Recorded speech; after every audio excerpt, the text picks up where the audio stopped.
Here's a question, Mike. If I'm going to judge you based on your honey buns, do you get the glazed honey buns or the frosted honey buns? I think, Chris, if you want my honey buns, they need to be glazed.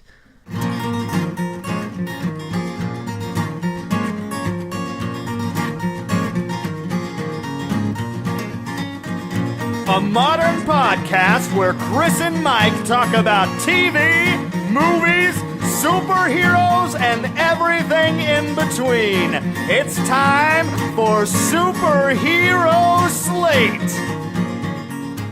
Hello, everyone, and welcome to Superhero Slate, the show where we run down the latest superhero entertainment news. We love TV, movies, cinnamon rolls, and superheroes, so let's talk it all out. My name is Chris Pecan Spinwheel Dillard. My name is Mike Royer. And we've been talking about breakfast foods before this, so as you can tell. But on this week's episode, Rogue One gets a gold medal trailer. Okay. Spider-Man's tech gets up close and personal. Mm-hmm. Music is in the air for CW's fall lineup. I'm going to get into that later and more. All right. Yeah, we were talking about, we were getting our breakfast on. I think it's just because we were talking about, you brought up honey buns, and then I segued into cinnamon rolls, and then like some sort of pecan spin wheel was added into the mix, and now I'm hungry.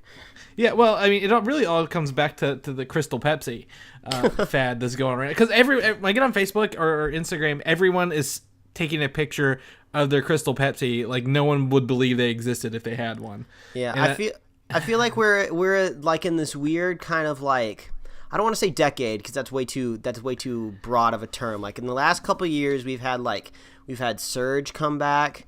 We've had Ecto Cooler. We have Crystal Pepsi.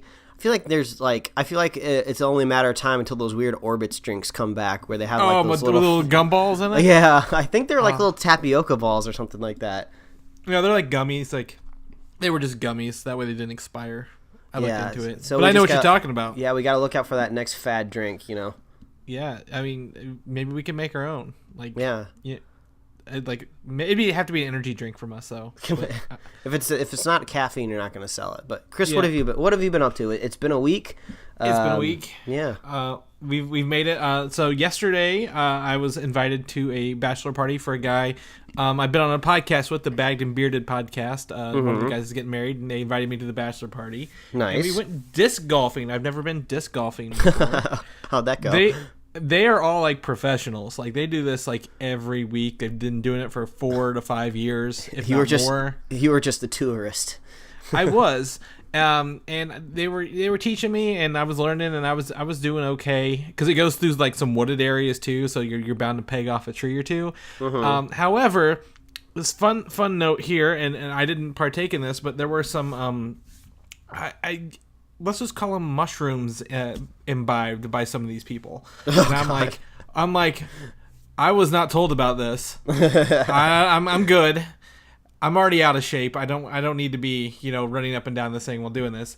But that made my game that much better, Mike, because I was doing better. I'm sore today from it. I'll tell you. Yeah, I was gonna say, it's really funny. Like you realize, unless you have like a very specific like job or like even like you're an athlete, like in a given month or even like a given half of a year, like you don't really find yourself throwing things like all out with your arm or like in any sort of way, like, usually like even if you join like a weird like league of like kickball, like you usually like kicking the ball or you don't have to whip it too much. But like, yeah, I think I remember like one time like way back in like high school, like me and my friends like went bowling, and the next day I was like, oh God, my arm hurts, and all I did was go bowling, and that just like burned in the back of my brain. So like every time like I know I'm about to do an activity that requires like whipping my arm around, like I was just like, okay, I'm gonna stretch my arm out. Everyone's gonna think I'm ridiculous, and I'm stretching my arm to do this little tiny like, I don't know, like relay race or something. But I was like, nope, you just gotta stretch all the things, because like we're not athletes, we're not at the Olympics. We gotta get our muscles going, because you can get sore really easily. You totally can, and throwing a disc is different than throwing a frisbee. I will tell you that right now. Is it heavier? Some are heavier. You get three, what are called a driver, a mid range, and a putter. The putter is more akin to the frisbee we know and throw and love today. The driver and the mid-range have sharper edges, so they cut through the wind better, and those are more like a discus throw, it feels like. Oh, geez. Like, you just want to chuck it as far as you can go, not let it, hover in a straight line for as long as you can. I'm not even good at throwing a normal frisbee, so I don't think I'd be very good at this. Yeah, it's definitely not something I like to do every week. But if they do invite me back out, I'll probably be like, okay, I'll do it again. This was horrible. Just stretch next time. Yeah, and the course is free, so it's free physical things that that is pretty easy. So damn those damn disc golf hippies living their free lifestyle. Pretty much. One guy did have a backpack with a jam box in it, and we got to listen to music the whole time. Found that to be much more tolerable. That was pretty awesome. Yeah, that's always good. Yeah, I started a much I guess less athletic thing this weekend. I started watching Young Justice because I've you only did text about that. Yes, I've only ever heard good things about it. Like, it always pops up in those conversations of like, oh, what TV show got canceled too soon, or what animated show needs another season, or something like that. Usually like Earth's Mightiest Heroes, which I've already gotten out of the way and done, and then this show. So yeah, I started watching it and I was like, man, this is really, really good. I think I'm on like episode 6. I was watching one just before we started. It's just really, really good. It's really well written, which is always a surprise when it comes to basically like a kid show. They take really creative routes to getting this team together. Like, they definitely did not have to go to the heights that they went to in the first episode to try to get the team together. They could have just like snapped their fingers and had all of them together, just kind of like the Teen Titans did back in the day, where things were just going right off the bat. But I thought it's kind of cool. They're like slowly building the team, but I was like, this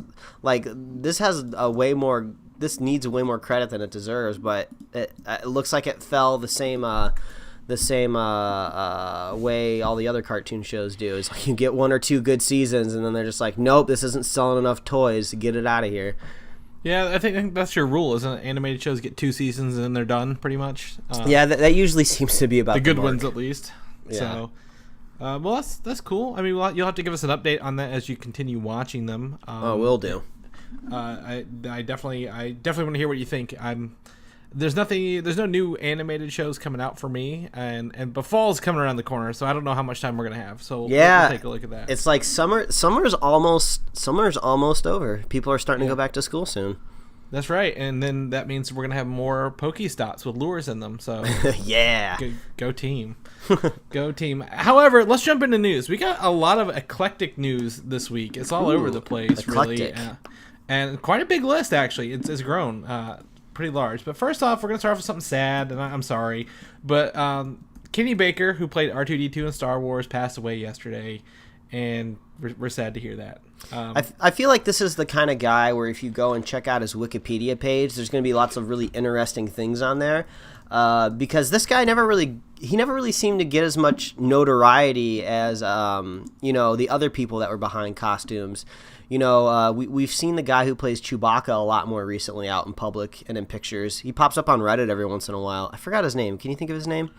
It's not Anthony. Not off the top of my head. Man, you put me on the spot there. Either way, we all know who we're talking about. The really tall guy that plays Chewbacca. But yeah, Kenny Baker wasn't in front of the camera that often. So I like to imagine that after Star Wars, he took his Star Wars checks.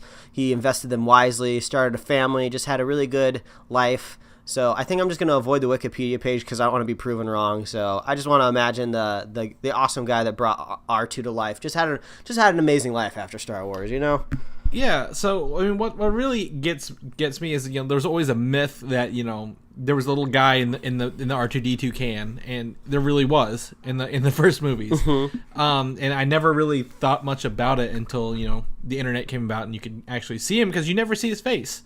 You never get that. So you never thought R2-D2 never said a real word in any of the movies, but felt like probably one of the biggest characters that you could relate to in all the movies. So we'll definitely miss him going forward as we get a bunch of Star Wars movies coming our way, especially this fall with Rogue One, a Star Wars story. Yeah, and talking about droids, we get introduced to another awesome droid to this universe in this trailer.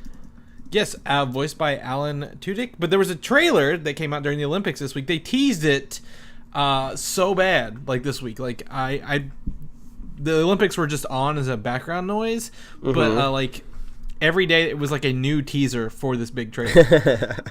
And when we finally got the trailer, I was actually watching it live, ironically, blew my mind with this Rogue One, a Star Wars story trailer. What did you think, Mike? I know we just watched it before this.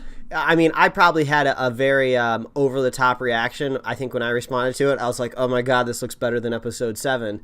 I think I've cooled a little bit since then, not in a bad way, but I was just super excited just because the trailer just seems different from what we've seen. You know, all of these other Star Wars trailers that we saw for Episode 7, or even some of the trailers back in the day for the prequels, you know, I'm trying to think of like more of the modern trailers for Star Wars movies. They've been kind of like fantastical, adventure-y, like wide, like scope, fun, like an adventure with some like action in it. And this trailer just seemed like it seemed more intense. It seemed like a really mature Star Wars movie, and I'm like really really looking forward to that. Like, and we get to go back to that like kind of Star Wars era, you know, because in Episode 7 they updated the tech, but they still kind of kept it looking like it's in the same universe. And then in the prequels they kind of did a really weird like downgrading but polishing of the tech, so it was that was just kind of like a weird design back in the day. So I kind of like that we get to go back to kind of the classic trilogy like universe, you know, because this is supposedly like hours or days until A New Hope happens. So this is like butted up right up against that original trilogy, and I really like that we get to go back to that world. And it feels like an exploration. You know, it definitely feels like we're getting more without kind of retreading, you know. So I just love the, like, just, you know, speaking of the vibe of the trailer, I really dug this vibe. Yeah, so this is our second trailer, I guess, for this movie. And with Gareth Edwards, he directed the latest Godzilla film, and something he's done with this one is kind of give us a lot of unique shots we haven't seen in any other Star Wars movies. Very artistic looking shots. I mean, one of them is there's a Star Destroyer above like a floating canyon kind of thing, like you'd see out in Arizona or like, you know, like the desert lands. It's like funny, but that looks awesome. And then when the Death Star comes in to approach and that Star Destroyer is getting shadows cast across it. I mean, we already know a Star Destroyer is big, but like showing the scope of this. It's really cool to see some of the characters. You know, we got to see K2SO, voiced by Alan Tudyk there, the robot. Donnie Yen plays, you know, looks like a Jedi, some sort of Jedi or a monk there. He takes down some stormtroopers and talks about the Force. So we'll definitely be getting the Force. My theory is on this movie that they're on this planet with like Force people because there's something called Kyber crystals that the Empire's looking for. Kyber crystals power lightsabers. And That would be neat. That's what I think powers the Death Star's beams that blow things up. Oh, that's so cool. I have a feeling that like maybe Star Wars nerds have like knew about that forever with like the extended mythology or whatever, but man, that actually sounds really cool. I never even thought about that. Yeah, one thing I always really liked about Star Wars is that before the prequels, they never really got too specific with the Force. It was just out there and it was there to be harnessed. You don't really have to explain it. But like I'm like a nerd. I love building things. I loved Legos when I was a kid. So I liked it when we got to see some more of the specifics of the lightsaber. I think in some of the like the Clone Wars like animated stuff, they had like whole episodes about like how these were built on crystals. Or if you were lucky enough to check out the one of like the Star Wars books back in your library back when you were in grade school, you know, they had pictures of what a deconstructed lightsaber looked like, and I always really dug that stuff because you kind of got to see the engineering behind like the mystical like magical stuff. So I love that whole idea of introducing these like crystals into the universe because it lets us get a little technical without ruining the magic.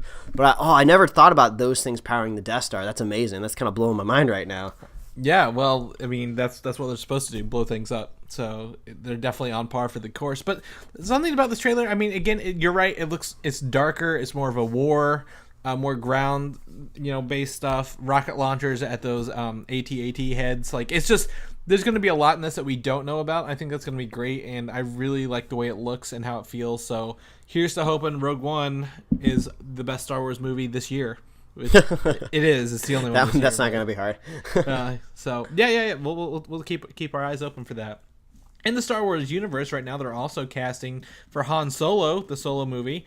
A young Lando Calrissian is being cast right now. That's the big topics, with Donald Glover as the front runner for a young Lando Calrissian. Donald Glover, everybody wants this kid.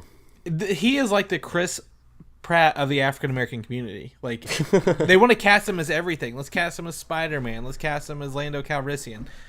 Do we need, someone of this ethnicity? Let's put, Donald Glover in it. But I mean, I'm not knocking him. I think he does great work. You watch Community, right? Oh, I love Community. I have no problem with Donald Glover. I'm always worried about his more like, I guess, reliability or availability, just because he's an extremely busy guy. He puts out albums, he puts out rap albums. He does like stand-up comedy. He's also like an actor. Sometimes he kind of flies off the rails and like rants on Twitter kind of immaturely, but I think that's probably the side of his artist brain that's kind of going a little rogue one, if you will. I'll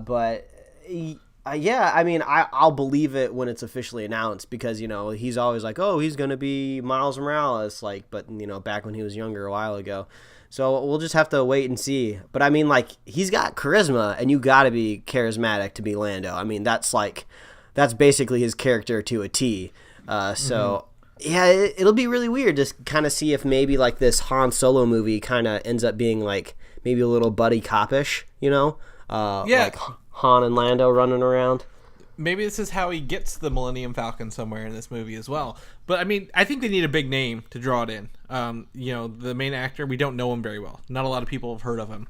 Very true. I think they need a name, a big name, if not the villain, but like someone on the good guy side to draw in as well. And I think that would be a good call. But now everybody wants to be Lando. They're like, oh, cast me as Lando. I'm over here. I'm not busy, kind of deal. So. Yeah, we're down with it. We're down. We'll keep you posted on that Han Solo movie. You know what Donald Glover needs to do, like every other celebrity does? He needs to go out to a comic book store, find some random Lando comic books, and take a picture with them. Like, oh, just doing some research, wink, wink. That's true. There are actually, Lando just had a 5-part miniseries come out last year. So there are definitely Lando comics in the wild that he can buy. There you go. There's probably paparazzi out there following Donald Glover and be like, oh, if he even glances at a Lando comic, I'm reporting on it. It's confirmed. Confirmed if he looks at it. So if he watches Star Wars 4 or 5 or 6, it's confirmed he's Lando. That's how it goes. Exactly. Oh, news reporters. Oh, well, let's switch over to some gears. Another TV spot that came up during during the Olympics was Doctor Strange. Blah, said that backwards. I don't have it in the links here for some reason. I must not have been that cool, but I have been getting more excited for Doctor Strange as we kind of count down to November. And I just think it's going to be interesting. I don't know if we talked about it this week, you and I, or before, but in the big trailer that we got at C2E2, the San Diego Comic-Con, there's a scene where they're fighting, him and the villain Quesos are fighting, and it's going backwards in time. And I think his Eye of Agamotto bracelet is the time gem, if you will, leading up to Infinity War in a couple years. So well, I mean, they've been confirmed that there's no gems in the Guardians, and that's the next movie after Doctor Strange. So that kind of makes sense, and I would think that there's probably a good chance that there's not going to be a gem in Spider-Man. For some reason, it just doesn't seem to kind of like fit the motif of the movie. It's too big for him. So like if Doctor Strange, if he didn't have a gem, we're not going to see another one until like maybe Thor. I mean, that would make sense just because. So we gotta peep on one of them every once in a while, but. November is going to be a strange month for this household because luckily, for me at least, Doctor Strange comes out at the beginning of November, which is great and awesome. But around the middle of November, around Thanksgiving, the wife and I are taking a trip to Italy. But it's like we leave like the day before Fantastic Beasts comes out, and that's her movie. That's like her joint. She wants to see that movie so bad, and so do I. So there's no point of contention there. But basically, we'll be able to see my movie right on time at the beginning of November. But we're gonna have to like wait to see her movie, at least. Even if we decide to see it over in another country, it's gonna be a couple days until we settle down and get to see it. So November is gonna be a crazy month. Yes, and the show will go on, Mike, even while you're gone in another country. Show must go on. That's right. So yeah, but yeah, Doctor Strange is coming up. November is coming up. I mean, it's hard to believe that we're in middle of August. So yeah, really excited for that. Speaking of, you talked about Spider-Man: Homecoming. That's our next bit of news here. So they got a new close-up look at some of his web shooters. Yeah. I don't know if these are the same ones that he used in Civil War or not, but they look pretty cool. I mean, they're not organic webbing, of course. We kind of knew that, but I like how the plastic kind of matches up to the lines of his suit a little bit. Mm-hmm. If you notice the plastic molding curves there, it's cool. And then you see like a third hand in the background, and I don't know what's going on there. Mystery hand. He's got like, I guess this just means he's going to turn into a human spider like he did in the Clone Wars. Oh, man. The Clone Saga.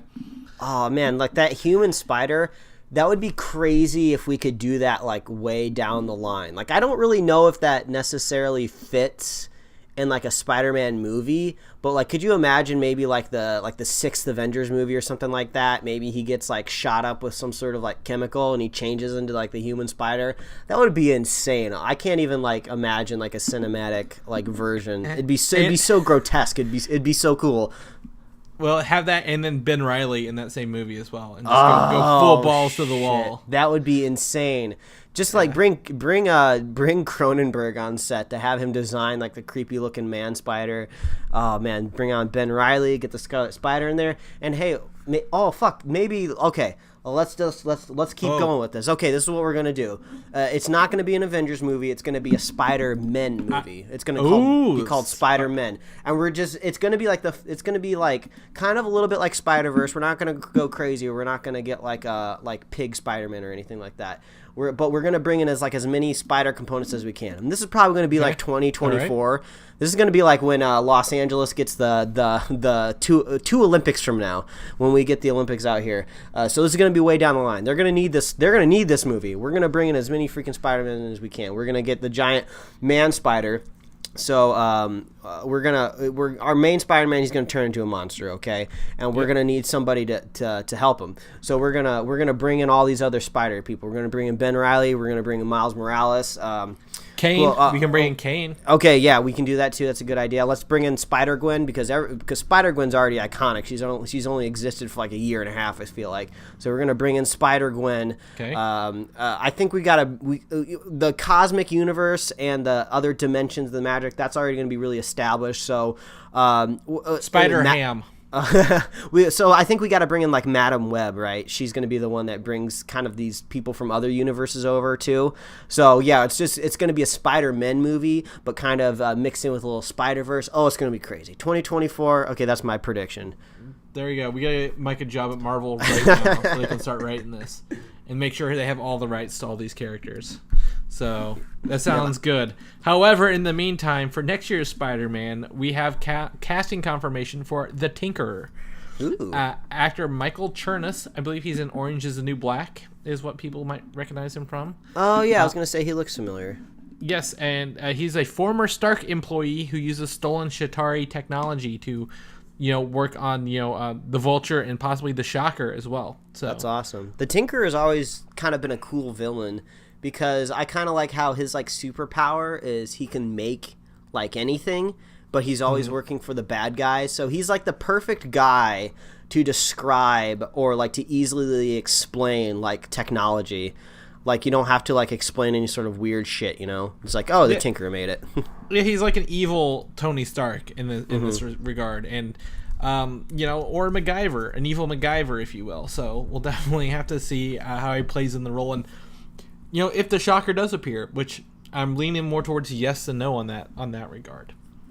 Thor Ragnarok is also later next year as well. We're really excited for this movie. Tom Hiddleston's first Instagram post confirms that he is going to be in the movie. Dressed up as Loki, got the long hair.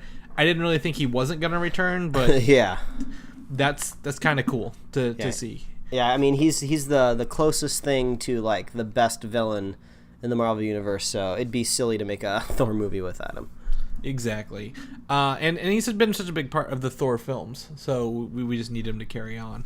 And lastly, as of today, the Warriors 3 are also filming on set. So There were some other small pictures. I believe the guy who plays Volstagg, Ray Stevens, was getting a tattoo in Australia.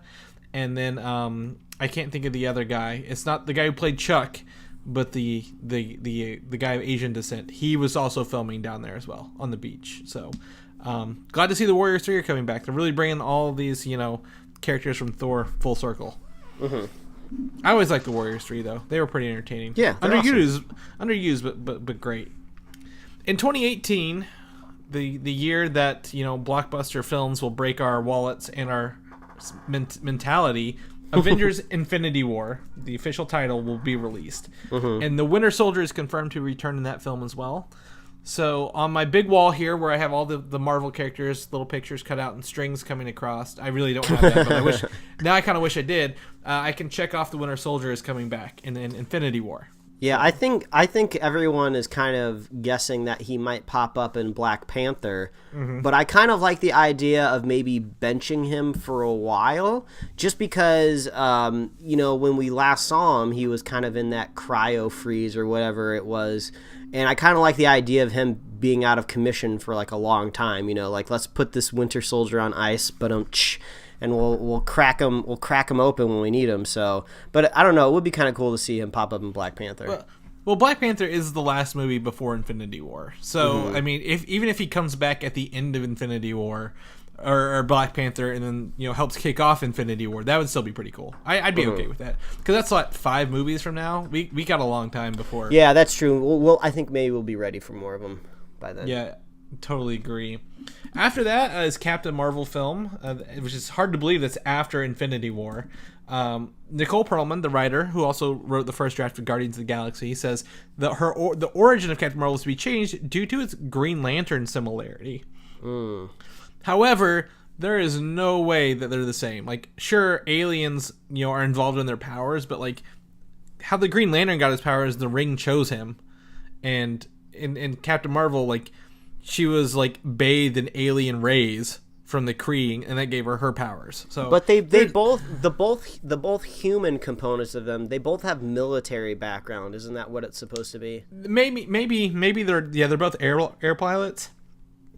So probably. So hopefully, I don't know. I'm definitely excited to see where they go with Captain Marvel. I trust them. I think they're going to do well with her. So yeah, and I think I think we're really used to the movie universe now with kind of changing things up. Maybe some things more than what we'd like, when it comes to the Mandarin, at least on my point of view. But I think I'm okay with them tweaking it a little bit. If it was something like really unique and clever, like you don't change Spider-Man's origin. He's always got to be bitten by a spider. Don't have it be anything else. But I feel like with Captain Marvel, no one really knows too much. There's only going to be a small core of people that would be really pissed off no matter what anyway. So I think it's fine to go a little different. Marvel does good work. We trust their origins. Yeah, they do good. And not to introduce them in some sort of series of vignettes that kind of undercut their characters. Yeah, no quick time attachments. Who knows? We might. Another trailer we got this week was the first one for Marvel's Luke Cage. Ooh, yeah. Now this trailer blew my mind. I'm on board for Luke Cage. I mean, I always was, but like he kind of got a soft debut in Jessica Jones, and now he's gonna be hanging out in Harlem, taking bullets. Now, the only thing I can't figure out is what is his weakness. I don't. Well, in Jessica Jones, how did he end up bedridden and they had to stab him in the eye with that syringe? Was he electrocuted or something? He got a shotgun blast to the face and just knocked him out. Oh, okay. So you can get to his chewy nougaty center if you hit hard enough. Yeah. It seems like. But man, I love watching Luke Cage beat people up. It is so satisfying, just because he's super strong and he's bulletproof. Kind of like Superman would be. But Superman's really athletic. He's bouncing around, going really fast, grabbing people, throwing them. Like Luke Cage just walks around like a freaking stone wall, and he just he's just really methodical, and it's so fun to watch. And I did a little research, because I wanted to add a little bit to the conversation. So we've been dealing with all of these characters in Hell's Kitchen so far. I'm curious maybe if Iron Fist is also going to stay in Hell's Kitchen, or maybe if they'll move around Manhattan a little bit more. But I didn't really know where Harlem was. I knew it was New York, but I wasn't sure if it was Manhattan, just because I've only ever been to the place once, so I don't know anything about it. But so Hell's Kitchen, I guess you could say, is south of Central Park, and Harlem is north of it. So they're separated by about a 31-minute bike ride, or like an hour and a half walk. Or if you want to hop on public transportation, you can take the C train. I guess it's the C train. That'll be about 30 minutes as well. If you get a cab and you drive, it could be about 21 minutes. So, you know, they could meet up, Hell's Kitchen in Harlem. They're close enough to interact, maybe somewhere on the Upper West Side. So I just want to let everybody know that even though it's not Hell's Kitchen, they're still close enough to have some fun. Yeah, and you know, we have the big island of Manhattan, and it's been, you know, the talk has been the attacks from the Chitauri and the alien invasion. However, Harlem was already in a Marvel movie way before that, when the Hulk and the Abomination nearly broke it. Mm-hmm. So they may have a little more ties to the Incredible Hulk than it will maybe the Avengers. Oh, that'd be cool. Because, you know, again, the Chitauri invasion doesn't help. However, the Hulk and Abomination definitely brought up some more problems beforehand. Well, there is a very telling line in the trailer that says you might be bulletproof, but Harlem isn't. So that would be kind of cool if, you know, maybe we do see like a poster or like an old newspaper clipping of like the Hulk and the Abomination from back in the day, or maybe they're talking about it in one of the barbershops or something. But yeah, I'm totally down for this trailer. So this looks amazing. Yeah. I can't wait for it's the end of September, I think. September 30th, I believe. Yeah. And yeah, the music in this was great. The action in this is great. It looks like he's gonna have his own hallway scene. It looks like everybody gets a hallway scene. Everybody gets a hallway scene. The night nurse is the only character I see returning thus far. But we may have some other crossovers. That's one thing that I'm really hoping for this season. I want to see the night nurse fleshed out a little bit more, because we saw her a lot more in Daredevil season 2. But I want to see like a human like kind of start to rationalize what it's like to be in a city, or at least a world with like superheroes in it. And she seems to just kind of like rub it off. Like she just schleps it off like, you know, like, oh, you know, I got a job to do or something, you know, or I can't work for this hospital anymore because you guys won't like acknowledge the crazy stuff that's happening here. So it's I would kind of want to see more how this affects like the human side of her, since she's the one that's dealt with all three of these like heroes now. So yeah, hopefully that it kind of hits home a little bit more in this season with her. I'd love to see that happen. Yeah, definitely. My catchphrase, definitely. Definitely. The last thing I want to add is we did get to see Luke Cage in his tiara and gauntlets officially. Oh yeah, that was cool. When he gets out of the what appears to be like a Wolverine tank. he looks pretty silly, but I think it works well for the playing to the fans. Yeah, and it's just an experiment. It's not the whole thing. It's just he gets out of a thing. It looks just like the Wolverine experiment, to be honest. Like, he gets out of a tube of water and he's got hooked up to all this stuff, and it does look silly, but I like to see it in this, and I can't wait to watch it. We're definitely looking forward to the end of September, so we'll let you guys know. The X-Men TV series is coming our way eventually. We don't know when. However, we got some confirmation from the directors and the producers or whatever, and they did say it's a show about a new family. However, some iconic characters will appear, but don't expect, you know, Wolverine or Cyclops or, you know, those kind of characters to show up every episode at least. Yeah, it seems like maybe they're gonna take some lower tier characters. It seems like maybe they're gonna go the Shield route a little bit, where they either make some new characters or they pick some like really obscure characters that they can just kind of make what they want.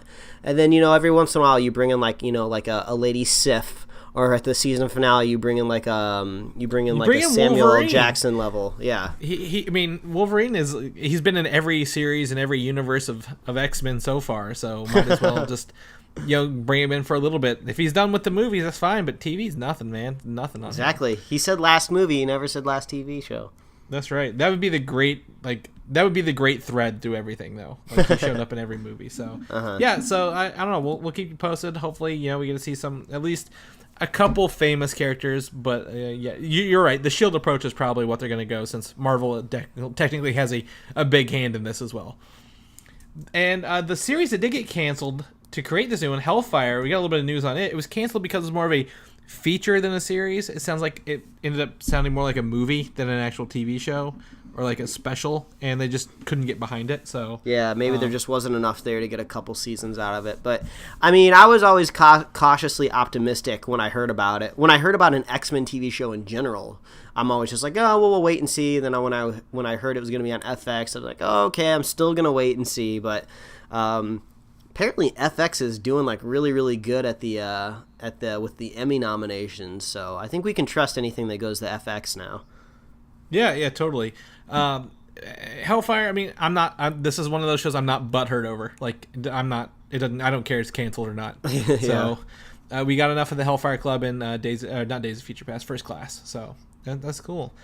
But in the X-Men universe, one of the things we are most anticipated for is not just the X-Men, but Deadpool and Deadpool 2. The newest round of rumors is that Kyle Chandler from Friday Night Lights and other things, he was in Argo, some other movies like that, is rumored to be a Cable in this film. Wow. That's Coach from Friday Night Lights. I mean, I just have to think about it for a second. I mean, he's an amazing actor. He's super engaging in Friday Night Lights. I haven't seen Bloodline, but I hear Bloodline's good on Netflix. He's in that. Could he be? I mean, yeah, I'm looking at him. Like, you just got to gray up his hair a little bit.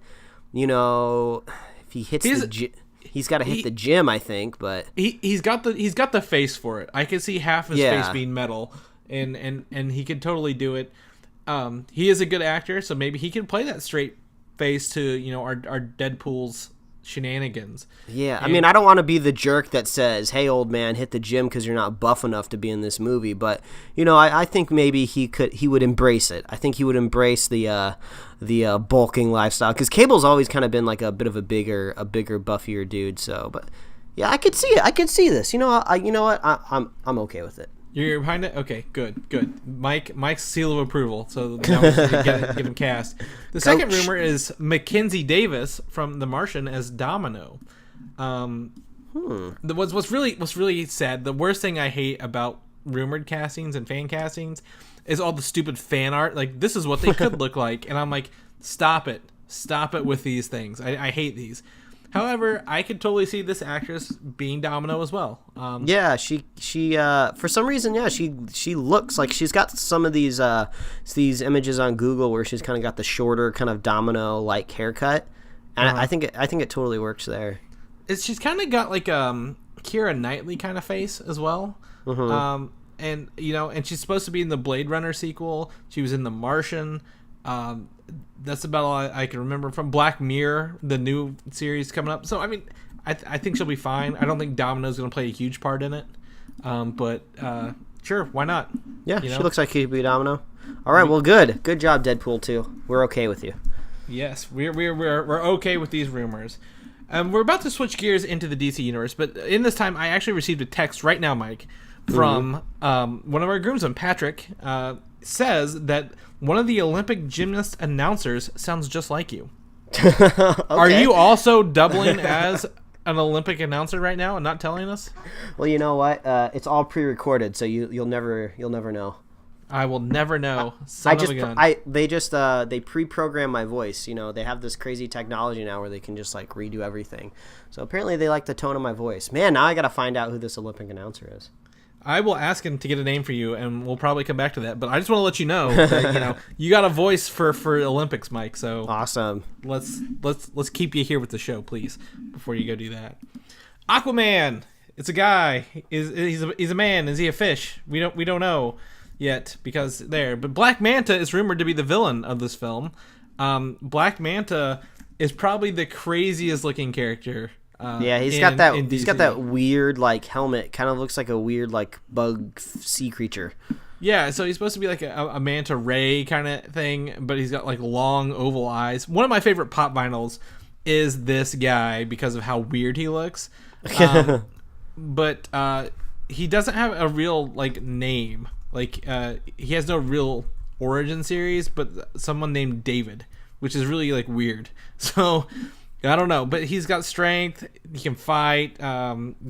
Technology person, artificial gills. So he sounds like he's just got tech to counter Aquaman's actual biology. So. Yeah, he's definitely going to be. There's going to be some concept art that definitely steers away from the football-shaped head. They're probably going to make him a little bit more less goofy when it comes to live action. I feel it'll be more like Yellow Jacket from the Ant-Man movie, if anything. Yeah, something like that. I mean, I'm kind of scrolling through Google Images right now just to kind of get a better idea of what he looks like. And yeah, there's some renderings on here of him with kind of a more, I guess, serious-looking helmet. So I don't think it should be too hard for them to pull it off. Yeah. But in other news, Aquaman's currently filming Justice League, and this new photo from the set shows Jason Momoa in his full Aquaman gear rocking out on a guitar. Yeah, that looks so cool. It is cool. I'm confused. Why does he have a guitar? Why is it not plugged in to begin with? Why does he have a guitar? It doesn't matter. It looks super cool. Is this like a movie thing? Like, are they going to do this in the movie, you think? I hope so. I'd watch a Justice League movie if it's just like 90 minutes of Jason Momoa walking around with a guitar, maybe like bashing people with it. He's like, I'm Aquaman, but I'm not near any water, so I'm just going to hit you with a guitar. Yeah, well, okay, cool. Well, we're going to talk about music and other DC characters later, but there's a fun photo of Aquaman, Jason Momoa, playing guitar on set in his Aquaman outfit. So they're having fun. That's what matters. If they're having fun, that means we're going to have fun later.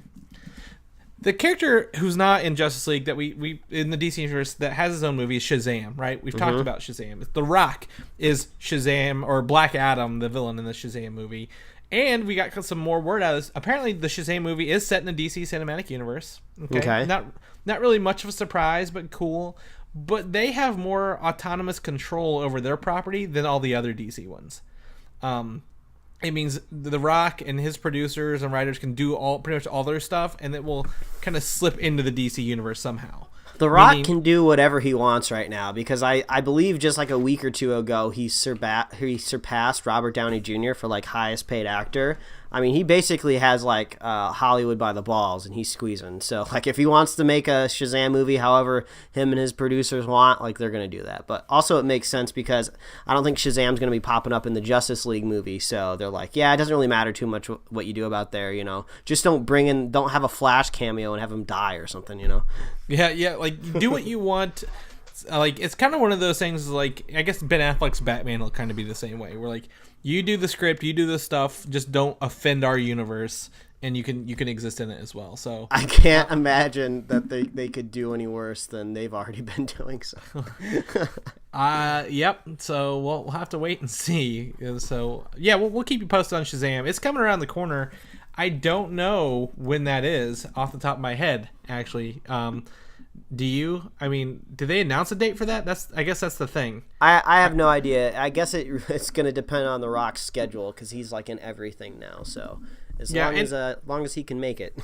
Yeah, and I think the DC Cinematic Universe is still subject to changing. Subject to change, yeah. Because I have it as April 5th, 2019. So we got a little ways before we get there. We got a while. Yes. Man of Steel 2 has been confirmed to being actively in development, Mike. The sequel to Man of Steel. Yeah, okay. The Superman movie. But I don't think Zack Snyder's going to direct it, Mike. He better not. Whoa. Who do you think should direct it? And that's the whole question. So Man of Steel 2 is in there. We know we have Superman fans. I want to see a good Superman movie. I'm not opposed to this, okay? And Man of Steel 2 does become a film. Who do we think directed? Now, we've talked about before in episodes past, the guy who did Mad Max, I think is George Miller, talking about doing it. But, ugh. I mean, not necessarily. We don't need some experienced directors. Maybe we need somebody new with a fresh take on it. I need something with a little bit of a light heart. You know, let's give Superman a little time in the sun to have just be himself. You know, not be this brooding, just like mopey dude. That's all we want. You know, let's try to make that happen. A good Superman movie where Lex Luthor isn't trying to work out some real estate deal to take over the world or something like that, because that's pretty much all he ever did in the old ones.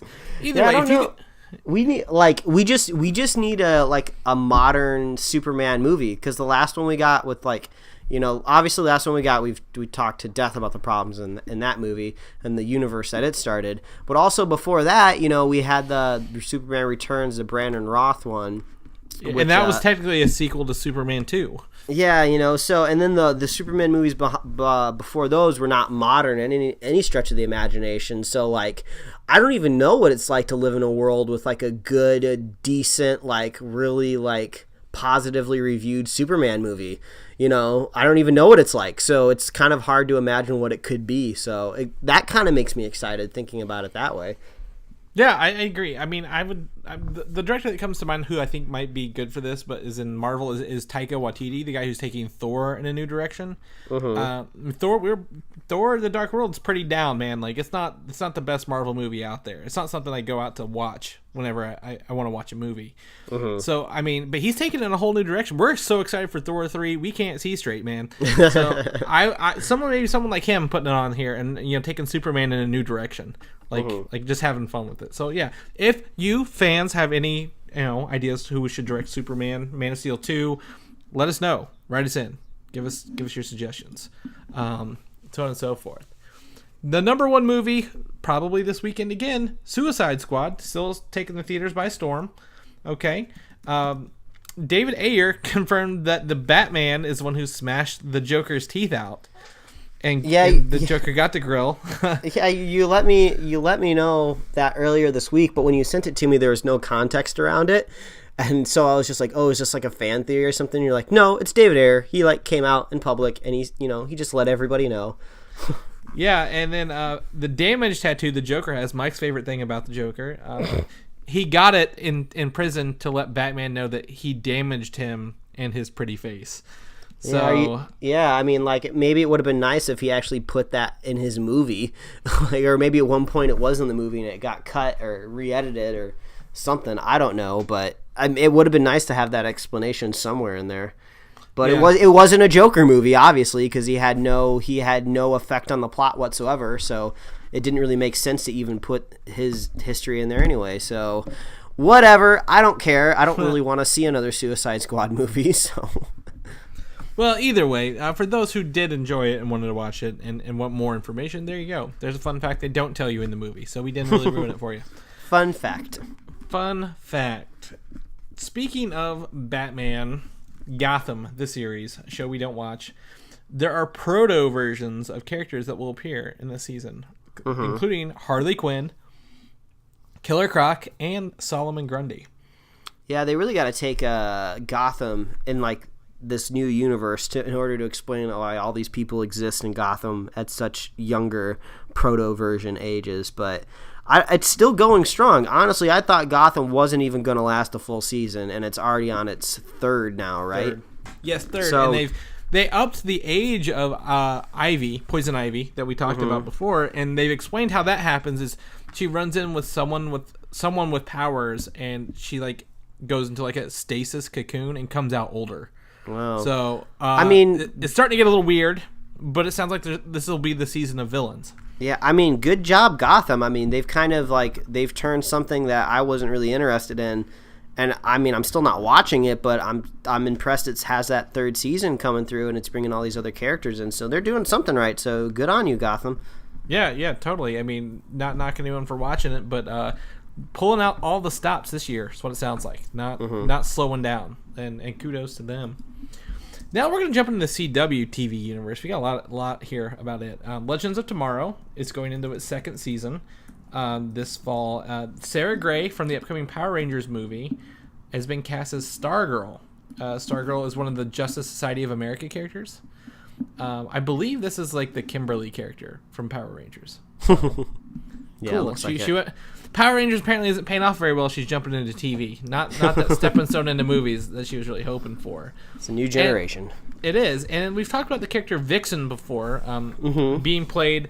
There's a CW show called Vixen, and that character translated from Vixen into Arrow this past season.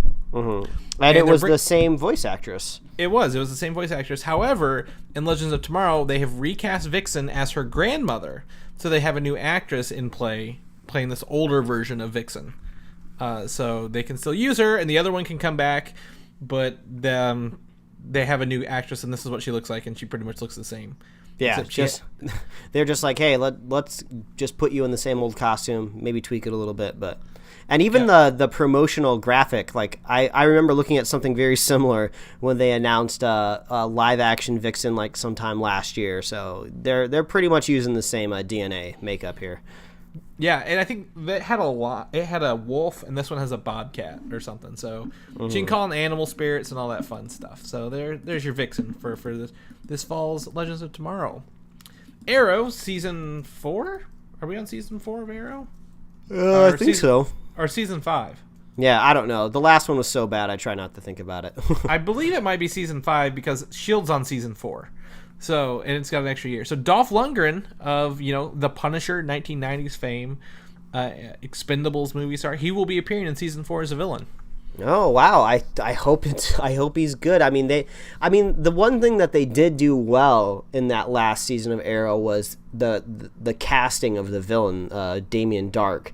Like, he really embodied the role very well. Obviously, he was handled very poorly and executed very poorly throughout the entire season, but he acted very appropriately for the character. So I mean, hopefully Dolph Lundgren's something pretty cool. I mean, he's a big guy, so I think it's got to be something with stature, Yeah, something very huge, something very a muscular guy, a real walking tank, if you will. So yeah, that was cool bits of news. They didn't say who he was yet, but I mean, that's one of those actors cashing in on that comic book money, getting in some of those comic book shows, and so forth. But oh well. Supergirl news. Supergirl's coming back on the CW this fall. Mon-El is confirmed. We talked about that. That's one of the Kryptonian characters who's not a Kryptonian is there. Miss Martian will also be coming out this season. So they're really taking the Martian Manhunter in a new direction. I did not know Miss Martian existed until this year's Free Comic Book Day when someone was cosplayed as a Miss Martian on site. So that's the thing. Kevin Smith will direct an episode of Supergirl this season as well. Making his way around the CW universe. Yes, you might. He has done The Flash before, but I don't think he's done Arrow yet. So maybe we'll get him there. And the most weirdest bit of news this week, there will be a 2-part musical crossover with The Flash. Supergirl and The Flash have a musical episode. I don't know how the hell they're going to do that. Unless, this is what I'm thinking, because I'm already not liking the idea. I don't really like musical episodes of TV shows just because it's bizarre. But I have a feeling everybody on the cast and crew probably loves those because it was so hard and it was so much work, but we made it happen. It's just well, the reason why it was so hard because it was a bad idea. But I'm not looking forward to it, but I imagine some villain metahuman or something comes to town that forces everybody to sing. I don't know. I can't think of a logical way to have a singing episode, so I don't fucking know. Well, so we have Flashpoint, right? Flashpoint means multiple universes. Maybe Flash ends up in a universe where they sing everything. Oh god, that sounds so annoying. It does sound so annoying. However, the actress who plays Supergirl, I cannot think of her name off the top of my head. I'm looking it up here. I think it's Melissa something. Yeah. Yes. She was in Glee. I believe she started off in Glee. So she has a musical singing background. I know that doesn't make it right. That doesn't make it right, Mike. But get these musicals out of here. At least she has the background for it, and she won't just be trying to sing without being able to sing. You know what I'm saying here? She's not going to be horrible at it. So the Flash Supergirl, I might have to watch this just to see how they do it. I don't even know, man. Oh boy. Oh well. Either way, we got some Flash news as well. Not just that he's going to be in a musical. The Flashpoint is only a few episodes of this season, by the way. It's not the first half of the season. It's only just a few episodes. I called it, didn't I? You did. Mike is right for once. For once, all the time. We're not going to remind you about you calling Doomsday Bizarro. Okay, we're not gonna go that way. Whatever. Move along. There will be a 2-part Flash episodes in Gorilla City, where Gorilla Grodd is. Oh yeah, that sounds awesome. So we get to go back to the Gorilla City and see Gorilla Grodd, which is cool. Some more villains popping up this season are Mirror Master. Okay, sounds stupid. Whatever. Dr. Alchemy. Okay, right, whatever. okay. And Savitar. Ooh. Now, Savitar has a special place in your household. Oh yeah, I'll have to let my wife know. Yeah. So I already let your wife know, Mike. I'm sorry. Oh, you did? Oh man, did. I was gonna break the news here. When you tell her?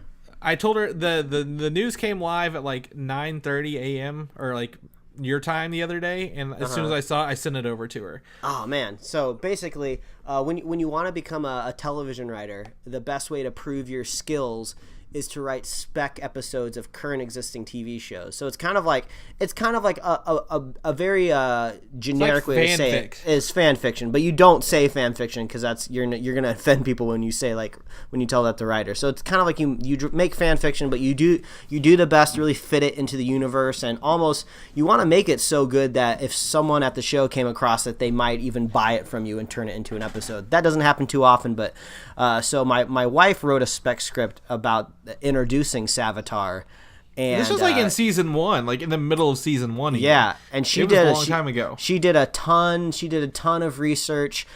She brought in a Lady Flash type character or something. Like a Savitar servant. Yeah, and she had a really cool like cold open and everything. So yeah, it'll be interesting to see where they go because I really enjoyed reading the spec that she wrote. So I feel like I've already kind of mentally seen a Savitar Flash episode. So this will be interesting to see how this shakes out.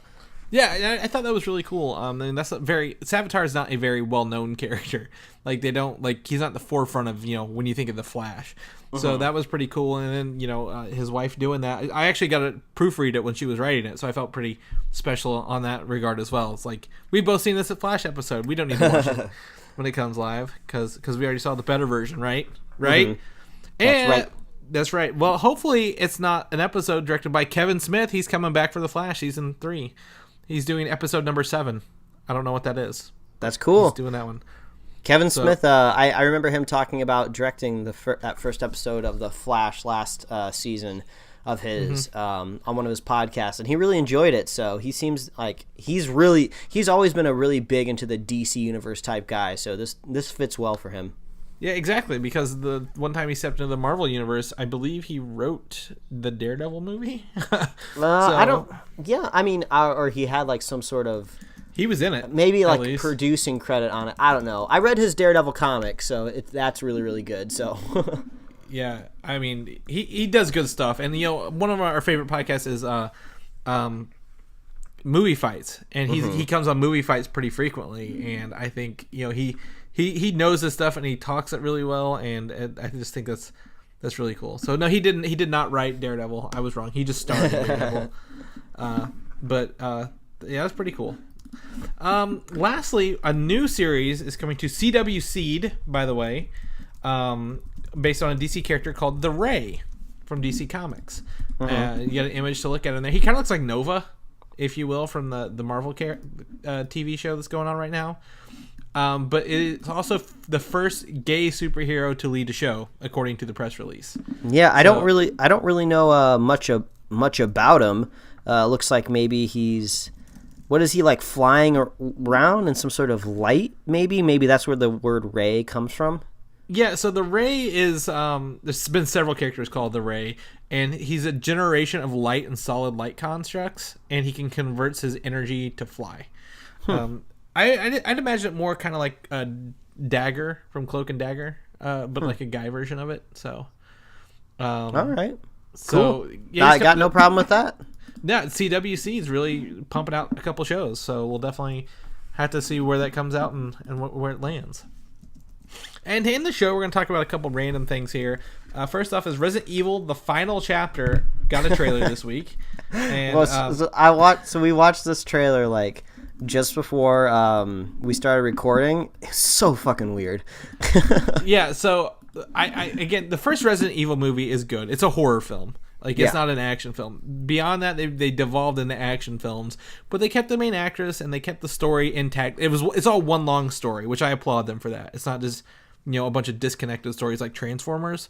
something comparable. And this one actually brings a lot back from the other movies. Like there's the Red Queen AI talking to Alice. It looks like Jorah Mormont from Game of Thrones is a bad guy in this. I believe he was in the second movie as well. So there's definitely they're bringing it all together, and they're going to end it, and hopefully do a reboot later back into the horror films and more maybe more in line with the game series. But all in all, wasn't as bad as I thought. But I can't it feels like a Mad Max universe with like Star Wars technology in it at times. It felt like a fan edited trailer, because like when like people want to make their own trailers, like the first thing they always think about, like, oh, what song do I want to put in it, and then they just edit everything around the music, and that's like what this was. It's basically like a Welcome to the Jungle music video, and like most of the time, Welcome to the Jungle, was it? It's Paradise City. Oh, either way. It's Guns N' Roses, guys. Yeah, Guns N' Roses. But like usually, like when you're making a trailer and you include like an iconic song, it's only in it for like a little bit, like just to kind of set up the vibe, and then it's gone. But like, nope, we paid for it. Let's just run it all the way through the whole trailer. And then there's all these really weird, random like haptic cuts. I don't know. It looked pretty silly, but I haven't seen any of them past the first movie. But it seems like you're gonna watch it. I'm probably gonna watch it simply because I've seen the other ones in theaters. It's more of an event than really an enjoyment. Completionist vibe of you. Yeah, really. Like it's a popcorn movie. I mean, we saw the Terminator movie last year, right? It's got to be better than the Terminator movie. It's got to be better than Transformers movies. So I'll probably see it. So we'll keep you posted. If anyone else is out there watching those Resident Evil movies, let us know. We're interested. We talked about this earlier, Fantastic Beasts and Where to Find Them. That got some news this week that Ezra Miller is actually in the film. He's the Flash in the new CW movie, and I didn't know he was in the movie, but he looks like an evil person. Yeah, he looks like he's some sort of like maybe like butler or maitre d' or something like that. Do you think he's like a young Voldemort? No, maybe. No, I don't know. Oh, well. Who knows? He's with Colin Farrell, who played Bullseye in Daredevil. Speaking of Daredevil, it all comes back to Daredevil. All comes back. It all comes back. But also it says, no witchcraft in America. We need a second Salem. I don't know what he's doing. He doesn't have a wand. He's got a weird look on his face. A really weird haircut. Like, rapey haircut, if you will. Yeah, I think that's kind of why he looks creepy, was the weird haircut. And he's kind of like hunched over. He's got a weird stance. Yeah, so I don't know. I don't know what he's going to play, but I guess that's cool he's in the movie. I guess we can see him a little more before he becomes the Flash next year. So he's the best part about that Justice League trailer that came out, by the way. Really enjoyed that. Transformers, The Last Night. Oh, I should have put this up there with Resident Evil. What the hell was I thinking? Megatron, again, is coming back. Like, we're surprised, right? They've only killed him like 3 times. But his new look is a little, I guess, barbaric, if you will. I don't know how to describe it. He's got like a battle axe. Maybe this is like, the last night, the Knights of the Round Table. Like, he goes back in time. Maybe they're going to try to like Beast Wars this, because he's kind of got like these tusks or horns on his head. And that's kind of like the one thing they haven't really touched yet. I mean, they've gotten to the Dinobots, they've done all these other Transformers things, but they haven't touched on like the Beast Wars, the Beast Transformers yet. So maybe we did see the dragon. Yeah, I mean, like, the whole point of these characters transforming into cars at the very first movie was so they could hide in plain sight, as cars. But, like, everybody knows what a Transformer is now. They don't necessarily need to hide. So, like, you might as well just look like a giant mechanical, like, warthog or something. It doesn't really matter. Yeah, to me, this looks more like a knight's armor. And he's got, like, a shield and a big sword, and he's about to go head-to-head with, Sir Optimus Prime. And I don't know. Maybe there's some time travel involved. I doubt it, but... You know what? Go ahead. Throw it in there. Why not? You really can't surprise us at this point. But there's your first look at Megatron, yet again, in another Transformers movie. Star Trek Discovery, the TV show, based on the Star Trek series, the new one coming out on CBS.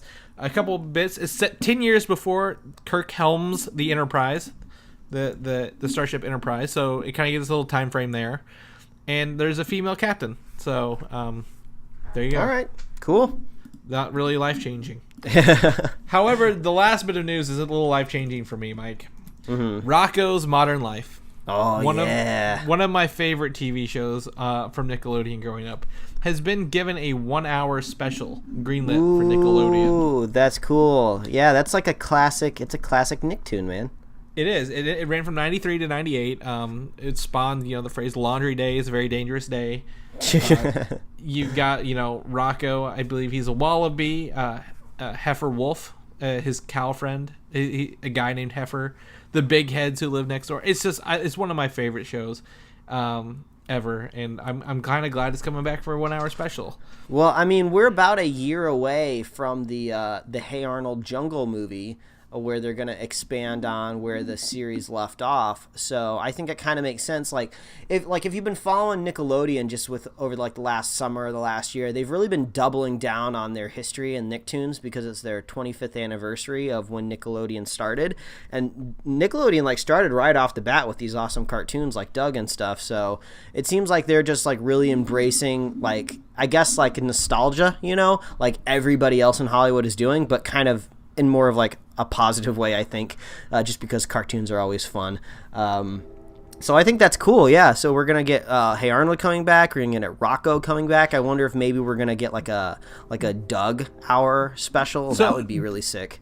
Doug went to ABC whenever he got older. There was a time jump for Doug, so I don't think he's gonna come back because it's owned by ABC now. But there are things like Cat Dog, Angry Beavers, Ren and Stimpy, things like that. Real Monsters, man. They could go on for days. But they're talking about a shared universe Nickelodeon movie maybe being developed. Oh man, I don't know how I feel about that. That's a little much, but I'll take my 1 hour special of Rocko's Modern Life because that show means a lot to me. I think if it has to be a shared universe, I think it has to be some sort of magic brings them all together, because it doesn't make sense for all of them to live on the same planet because they all look so very, very different. It just wouldn't make sense for them to come across each other because the art styles are so just out of place, because it's kind of like that weird Simpsons Family Guy episode where it's just you can't believe that they live in the same world, because they're yellow people and all of them are yellow. So I think it's got to be some sort of magic dimensional rift that maybe brings them all together. But I mean, it's cartoons. I guess it could work out. I don't think any of this is going to go to the big screen. I think they'll just keep this on Nickelodeon and just hype it up, and it'll be an event that starts at 8 p.m., 7 p.m. Central Time or something, Yeah, I mean, who knows what they're going, but they are definitely bringing back older shows without rebooting them, so to speak, and I'm okay with that. Cartoon Network's going through the same crisis with Samurai Jack and Powerpuff Girls, so they're having midlife crisis on their networks. It's okay. But that's it for the show notes today. It's a little longer episode than usual, actually, but this is the first time in a long time we've only done one episode a week. Yeah, it took a little while to get through that eclectic mix, as you said. It definitely did. So in the meantime, Mike, if people how's your Big Red going over there? I heard you sipping on it. Well, I'm down to ice, and I was hoping to get a little more out of it than what I just did. As you can, it's just melty condensate cup, and my wife is out at a I guess a wedding shower, and I told her to bring me back some Crystal Pepsi. So bring me back some Crystal Pepsi, woman. she's like, okay. I'm like, you'll know it. It's the clear one. It's the clear one with the retro label. It is very retro, very, very 91, 92. Either way, so I won't keep you guys for much longer. But Mike, if people want to follow you, learn more about your comics, you got any comics coming out lately? I need some comics from you, Mike. Where can they follow that at? Well, they can always find me at Mike Royer Design on Twitter and Instagram, and you can read my webcomics at pickledcomics.com. I've been really busy with these character design classes that I'm taking, so my comics have been stretched out to about every 2 weeks now. So, but I'm up in the game in them. I'm trying to do different things, make it more aesthetic pleasing. So look forward to those. But Chris, I think everybody's going to want to know what you think about that Crystal Pepsi when your wife brings it home. So where can they find that? I'll definitely tweet about this Crystal Pepsi on my Twitter at Valdan, VALDAN. You can do there, and you can head onto a Comic UI where I write things sometimes. We've got kind of a full-time employee actually now, so that I expect that to get going. I also beat Deadpool, the video game, this week on Xbox One. Pretty excited about that. It's a fun game. I really enjoy the humor they put into that, by the way. if anyone was interested. I think it's $15 at Best Buy right now. They're trying to. It's on clearance. Nice. So, yeah. Xbox One's $220, Mike.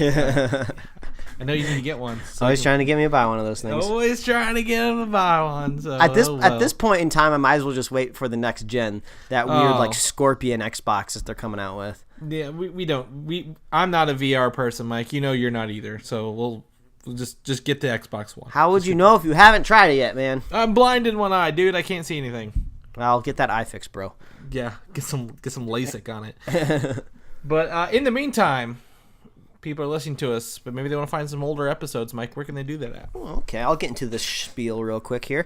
As always, please visit superheroslate.com. That is the best place to find all the links to every place we put the show and our show notes. So in case you want to check out any of those trailers we talked about. And you can find us on iTunes, YouTube, Google Play Music, SoundCloud, Stitcher, Tumblr. Subscribe to us and get us right in your email inbox. You can like us on Facebook and follow us on Twitter. If you're a fan of the show, please consider leaving us a review wherever you listen to it. That's super helpful. It lets people know that we're making some good stuff over here. And if you're a super fan of the show, just share the show with a friend, share the show with a buddy, and spread the love of Superhero Slate. And we are going to be here every week. Me and Chris were already talking about before we started recording the show that we're already planning out 2018. Then that's like a while away, so we're not going anywhere. So you can always get reliable news here every week. So that's all I got, buddy. That's your sales pitch? That's your pitch there? That's my pitch. All right. Well, I am going to go play, I believe, Lego Star Wars The Force Awakens, Mike. So awesome. That's how I'm going to spend the rest of my day, and I guess we'll catch everyone else next week. All right, everybody. Bye. Bye. Thanks for listening, and don't forget to subscribe. Crystal Pepsi's back. Crystal Pepsi's back.